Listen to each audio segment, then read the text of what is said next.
우리 하나님 말씀 찾겠습니다. 사도행전 18장 5절로 11절 말씀입니다. 사도행전 18장 5절로 11절 말씀 우리 함께 합독합니다.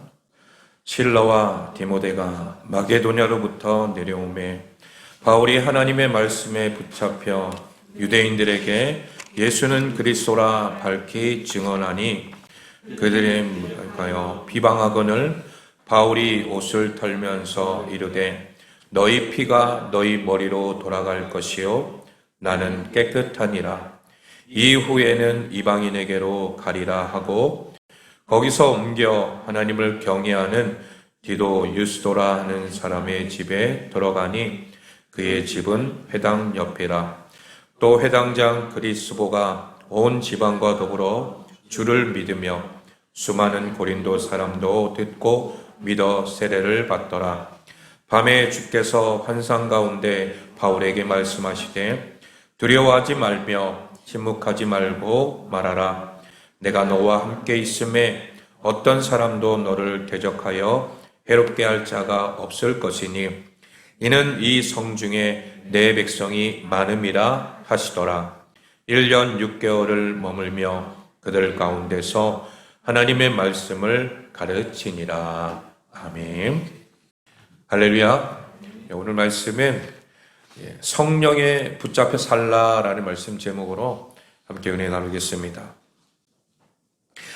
오늘 본문 말씀은 바울은 고린도에서 복음을 전하고 있습니다.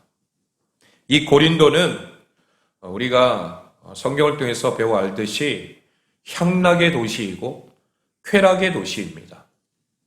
이 고린도는 무역업이 발달했기 때문에 소비 문화가 발달되어 있고 대부분의 사람들은 더 많은 부를 축적하고 그 부를 이용해서 또한 질 높은 삶을 살기에 발부둥 치면서 살아갑니다.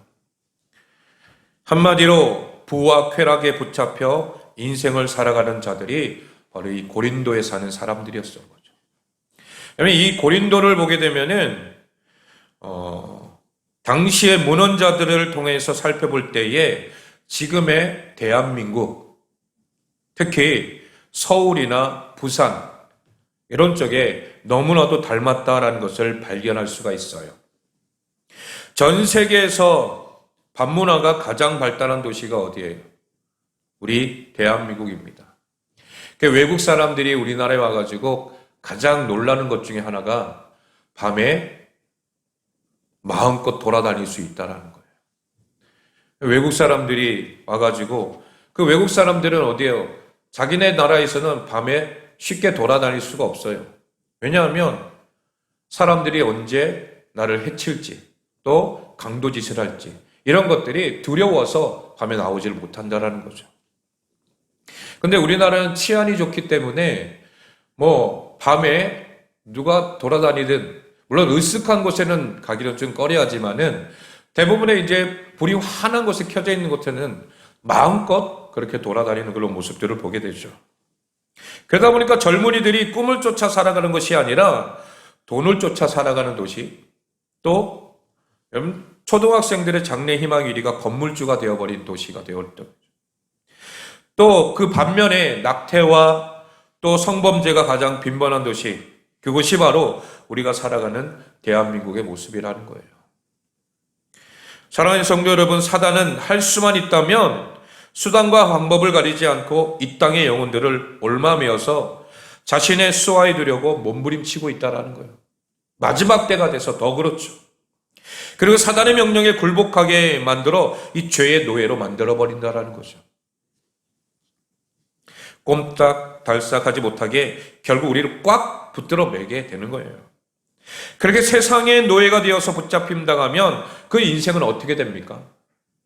하나님께서 자신의 이 땅에 보내주신 그 사명을 붙잡고 살아가는 것이 아니라 땅의 것을 붙잡고 살아가게 되면 그 인생의 결말은 결국 파국으로 갈 수밖에 없는 거예요. 우리 로마서 8장 13절 말씀 한번 보겠습니다. 로마서 8장 13절 시작. 너희가 육신대로 살면 반드시 죽을 것이로되 영으로서 몸의 행실을 죽이면 살리니. 아멘. 여러분, 그렇기 때문에 우리의 인생은 세상에 붙잡혀 살아갈 것이 아니라 우린 성령에 붙잡혀 살아가야 될 줄로 믿습니다. 심음과 거둠의 자연 원리처럼 영적인 세계도 동일하다라는 거예요. 육체의 것을 심으면 결국 육체의 열매를 맺게 되어서 육신의 생각이 사로잡히게 돼요. 그러나 성령의 것을 심으면 성령의 열매를 맺어서 성령에 붙잡힌 인생이 되는 줄로 믿습니다. 그러하기에 우리가 육체의 것에 사로잡힐 것인가 아니면 성령에 사로잡힐 것인가 너무나도 중요한 우리 인생의 문제이기도 하다라는 거예요. 이 자리에 계신 모든 성도님들이 하나님께 꽉 붙들려 사는 그런 인생이 되기를 주님의 이름으로 축복합니다. 첫 번째는 바로 성령에 사로잡혀야 한다는 거죠. 여러분, 사도 바울은 어떤 사람이었습니까? 우리 5절 말씀 본문 5절 시작.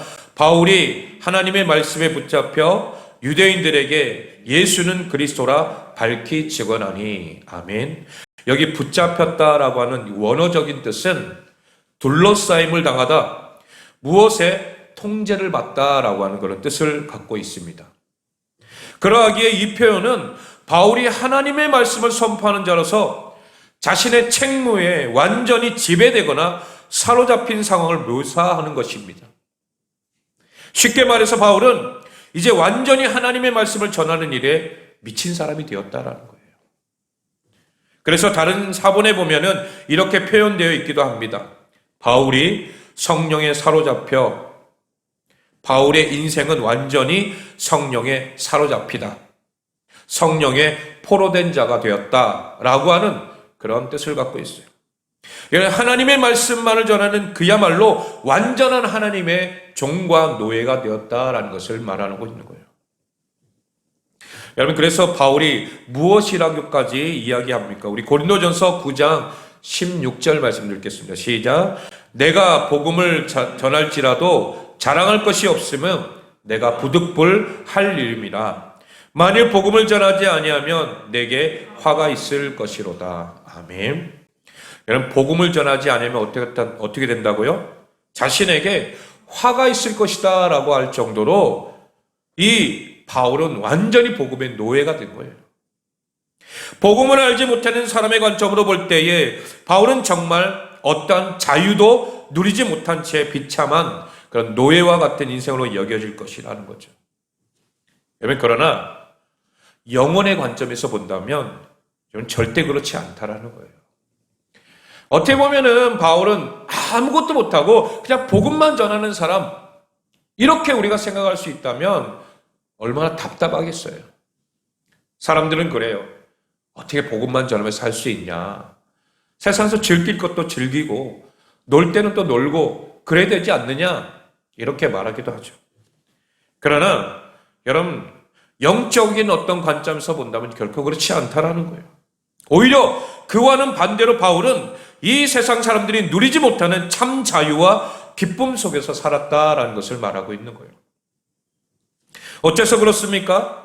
여러분, 상황적으로 볼 때는 자유함이 없는 종의 신세이지만 또 자유가 전혀 없는 그런 삶으로 그냥 하나님께 매인받는 그런 인생을 살아가고 있지만, 그러나 복음의 내용, 성경의 말씀이야말로 우리 인간을 참으로 자유케 하시는 그런 하나님의 말씀이 있기 때문에 이 바울은 자유함을 누릴 수 있었다는 것을 말하고 있어요. 우리 요한복음 8장 32절 말씀 드리겠습니다. 시작. 진리를 알지니 진리가 너희를 자유케 하리라. 아멘. 사랑하는 성도 여러분, 복음 자체가 죄의 종로를 하던 저와 여러분들을 자유케 하는 복된 소식인 줄로 믿습니다. 복음 그 자체가 자유함임을 믿으시기 바랍니다. 세상 사람들은 절대 이해할 수 없는 그런 영적 신비라는 거예요. 내가 복음 안에 매여 있으면 오히려 그것이 내 삶에서 자유가 된다는 거예요. 붙잡히면 붙잡힐수록 자유하게 되는 것, 구속되면 구속될수록 더욱 평안케 된다는 거예요. 이것이 바로 복음인 줄로 믿습니다. 사랑하는 성도들, 십자가에는 여러분에게 세상이 줄 수 없는, 그리고 세상이 줄 수도 없는 참 자유와 기쁨을 가져다 주는 줄로 믿습니다. 세상 사람들이 그것을 알겠습니까? 이 비밀을 알 수가 없는 거예요. 세상이 주는 것을 쫓아갈 때는 겉으로는 그들이 우리에게 자유와 쾌락을 주는 것 같으나 실상은 죄와 사망의 노예가 되는 비참한 인생임을 깨닫게 해주는 거죠. 여러분, 돈을 쫓아가는 사람들은 결국 그 돈을 때문에 망하게 되잖아요. 권력을 쫓아가는 사람은 그 권력 때문에 결국 밑바닥으로 또 떨어지기도 해요. 여러분, 그런 모습들을 보게 된다면 이 세상에 있는 것들은 결코 영원하지 않다라는 거예요. 오직 말씀과 성령에 사로잡혀 겉으로는 종과 같으나 실상은 참된 자유와 기쁨을 누리는 진정한 하나님의 사람으로 거듭나시길 주님의 이름으로 축복합니다. 두 번째는 확신을 가져야 한다는 거예요. 첫 번째 어디에 사로잡혀요? 성령에 사로잡혀야 되고, 두 번째는 확신을 가져야 한다는 거죠. 이렇게 성령에 사로잡히고 말씀에 붙잡히게 되면은 여러분 확신이 생기게 된다는 거죠. 바울이 말씀에 붙잡히자 지체 없이 한 일은 바로 유대인들에게 바울이 확신하는 그 복음을 담대하게 전하고 있는 것을 보게 됩니다. 이런 확신이 생기면 그 확신의 내용을 전하게 되어 있다는 거예요. 뭔가 좀 이렇게 확신이 없으면은 말하기가 꺼려지잖아요. 상대방에도 어떤 정보를 전달하려고 해도 내 안에 확신이 없어. 그러면 이거에 대해서 정확하게 말을 못하는 거예요. 그런데 이거는 분명한 사실이다. 그렇다면 상대방에 가서 뭐예요? 얘기하는 거예요. 야, 이거 진짜야. 그러니 한번 들어봐. 믿어봐. 이렇게 확신을 갖고 말할 수가 있는 거예요. 바울이 전한 예수 그리스도가 그리스도이시다라고 하는 그 선포는 바로 초대교회의 전도의 핵심이었던 것입니다. 메시아, 즉 그리스도를 대망하고 그렇게 살아가면서도 이 땅에 이미 오신 예수님을 알아보지 못한 이 유대인들에게 그들이 십자가에 내어주어 또한 죽게 만든 예수가 너희를 기다리고 있던 그리스도다라고 하는 사실을 뭐하는 거예요? 선포하고 있는 거예요. 정확하게 선포하는 거예요. 사실 이 복음의 선포는 여러분 유대인들에게는 꺼리끼는 것이었다라는 거죠. 오늘 고린도전서 1장 23절 한번 볼까요? 시작. 십자가에 못 박힌 그리스도를 전하는 것이 유대인들에게는 꺼리끼는 것이요. 여러분 이렇게 증언하고 있는 것은 당시 극형인 십자가에서 죽은 나사렛 예수, 그가 하나님께서 유대인들에게 보내신 메시아라고 하는 사실은 여러분 정치적인 메시아상을 품고 있던 이 유대인들에게는 믿어지지 않는 내용과 같다라는 거죠. 자신들이 바라고 있었던 메시아, 그 메시아상이 어떻게 저 처참한 십자가에서 죽을 수 있느냐. 그러니 그들이 믿어야 안 믿어요? 안 믿는 거예요. 그들이 화려하고 장엄하고 이 땅에 오실 메시아를 기다리고 또 기다리고 있었는데 그 메시아가 초라하게 십자가에 못 박힌 예수라고 하니 어떤 유대인들이 좋아하겠냐 이거죠. 좋아할 사람 아무도 없는 거예요. 그렇기 때문에 바울이 유대인들에게 그 사실을 선포한 것은 여러분 어떻게 보면 목숨을 내어놓는 거예요. 바울이 이렇게까지 할 수 있었던 이유가 무엇입니까? 바울은 하나님의 인도하심과 보호하심에 대한 은혜를 아는 자였기 때문에 그렇게 전할 수 있었던 거예요. 우리 사도행전 18장 9절로 10절 시작. 밤에 주께서 환상 가운데 바울에게 말씀하시되 두려워하지 말며 침묵하지 말고 말하라. 내가 너와 함께 있음에 어떤 사람도 너를 대적하여 해롭게 할 자가 없을 것이니 이는 이 성중에 내 백성이 많음이라 하시더라. 아멘. 사랑하는 성도 여러분, 하나님은 우리에게 무거운 사역의 짐만 맡기시는 것이 아니에요. 하나님은 우리에게 입을 벌려 무조건 선포하라고만 명령하시는 분 또한 아니시라는 거예요. 하나님께서 우리들을 사역의 현장으로 보내시고 영혼이 있는 곳에 보내실 때는 반드시 우리와 함께 하시고 우리를 보호하시는 임마누엘 하나님이신 줄을 믿으시기 바랍니다. 하나님이 함께 하신다. 나와 함께 하시기 때문에 네가 나아가서 말만 해라. 입을 벌려 말만 전해라. 복음을 전해라. 누가 하시겠다라는 거예요? 하나님이 하시겠다라는 거예요. 바울이 하나님의 보호하심을 힘입어 확신의 참 복음을 선포하니까 여러분 영혼들이 반응하기 시작하는 거예요. 전하는 자에게 이런 확신이 없다면 어떻게 하나님의 역사가 일어나겠습니까? 사도 바울은 확신에 차서 복음을 전하니까 그곳에 하나님의 놀라운 역사가 일어나고 성령의 그 충만함 속에서 여러분 내 백성이 많음이라 하나님의 백성들이 그곳에 많다라는 거예요. 우리가 잘 알고 있는 것처럼 하나님의 복음을 전하는 곳에는 하나님의 능력이 임하는 줄로 믿습니다. 히브리서 4장 12절 말씀도 읽겠습니다. 시작. 하나님의 말씀은 살아있고 활력이 있어 좌우의 날선 어떤 것보다 예리하여 혼과 영과 및 관절과 골수를 찔러 쪼개기까지 하며 또 마음의 생각과 뜻을 판단하니. 아멘. 이 말씀을 믿으시기 바랍니다. 우리에게는 그럴 만한 능력이 없지만 하나님의 말씀은 능력이 있는 줄로 믿습니다. 지금도 살아계시고 역사하시는 그 하나님이 계시기 때문에 하나님을 내가 믿고 나아가는 그 자리에 역사가 일어난다라는 거예요. 여러분들을 통해 사람이 변화될 수는 없지만 하나님의 말씀을 통해 한 영혼이 변화되어 하나님의 자녀로 거듭날 수는 있는 줄로 믿습니다. 그런 마음의 확신을 갖고 하나님의 말씀에 붙잡혀 성령에 이끌려 사는 복된 인생 되기를 주님의 이름으로 축원합니다. 이렇게 바울은 자신의 목숨을 내걸고 확신 있게 예수가 그리스도다 이렇게 복음을 그 메시지를 선포하지만 여러분 유대인들의 반응은 오히려 어떻게 해요? 비방하면서 조롱하고 그렇게 오히려 바울을 힘들게 만들고 있는 거죠. 그러자 바울이 어떻게 합니까? 복음을 전했음에도 불구하고 그들이 반응하지 않자 복음의 촛대는 유대인들이 멸시하고 지옥의 땔감으로 여기는 어디에게로 옮겨집니까? 이방인에게로 옮겨지는 거예요. 우리가 무엇을 깨닫게 됩니까? 모두 다 하나님의 때가 있다라는 거예요. 하나님께서 우리에게 말씀하시고 우리에게 돌이킬 기회를 주시고 우리에게 손 내미실 반응할 그 인생이 가장 복된 인생인 줄로 믿습니다. 여러분 내가 가서 복음을 전할 때에 반응하지 않는 사람도 있을 수 있어요. 실망하지 마시기 바랍니다. 하나님은 또 다른 사람을 통해서 하나님의 백성을 주께로 인도할 준비된 자가 있는 줄로 믿습니다. 그런 자들에게 나아가서 복음을 전할 때에 하나님께서는 놀라운 하나님의 역사를 우리의 삶을 통해 일으키시다라는 거죠. 언제 그 기회와 그 촛대가 옮겨질지 아무도 모르기 때문이라는 거예요. 여러분 요즘 기도할 때마다 하나님께서 어떠한 마음을 주십니까? 어떠한 결단을 허락하게 하십니까? 어떠한 도전을 또한 주십니까? 여러분 거부하지 마시기 바랍니다. 성령님께서 주시는 마음, 그 마음을 거부하지 말라는 거예요. 한 귀로 듣고 한 귀로 흘려보내지 마시기 바랍니다. 그 하나님의 메시지와 사인에 반응해서 때를 놓쳐 후회하는 일이 없기를 주님의 이름으로 축원합니다.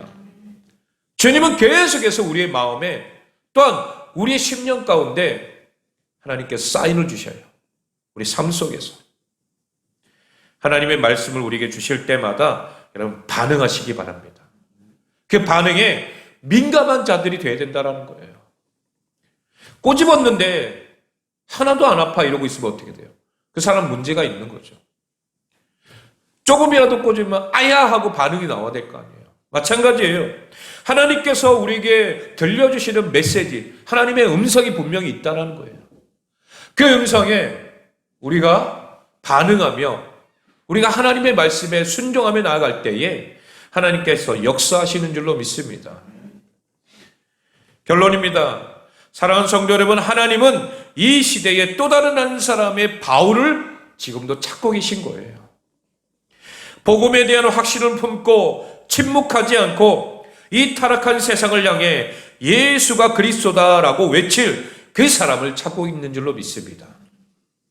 여러분 우리 주변에도 지금도 복음을 모르고 살아가는 사람들이 너무나도 많아요. 그 사람들에게 한마디라도 전해. 예수는 그리스도시다. 주님이 우리의 인생을 구원할 구원자시다라고 하는 것을 우리가 복음을 전하며 나아갈 때에 그곳에 하나님의 놀라운 능력과 역사가 나타나게 될 줄로 믿습니다. 내 힘과 내 능력으로 되는 것이 아니라 성령님께서 역사하신다라는 거예요. 그것을 확신하고 나아가는 그 순간이 기적의 순간인 줄로 믿습니다. 우리가 생각할 때 고린도에 무슨 소망이 있고 그것에 무슨 선한 것이 있겠습니까? 그런데 사랑의 하나님은 그곳에서도 하나님의 백성이 있음을 알고 그 땅을 긍휼히 여기시고 그 땅을 회복시킬 바울을 통해 구원의 역사를 써내려가는 줄로 믿습니다. 대한민국의 서울, 아니 우리 울산이 복음화율이 굉장히 낮아요. 제주도 다음으로. 여러분 그만큼 풍요롭다고 해서 좋은 게 아니라는 거예요. 풍요로운 삶을 통해서 오히려 하나님의 풍요를 누려야 되지 우리 인간의 풍요를 누리다 보면 결국 그것이 다하는 날엔 포기할 수밖에 없는 인생으로 나아가게 되는 거죠. 여러분 그렇기 때문에 하나님의 참된 평안과 풍요를 저들에게 전해주는 우리 모두가 되기를 소망합니다.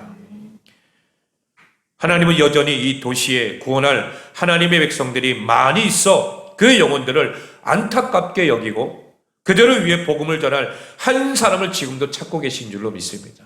그 사람이 누구예요? 바로 내가 되어야 됩니다. 하나님 내가 바로 그 사람, 그 한 사람이 되기를 원합니다. 바로 저와 여러분이 그런 하나님의 자존심이 되기를 주님의 이름으로 축원합니다.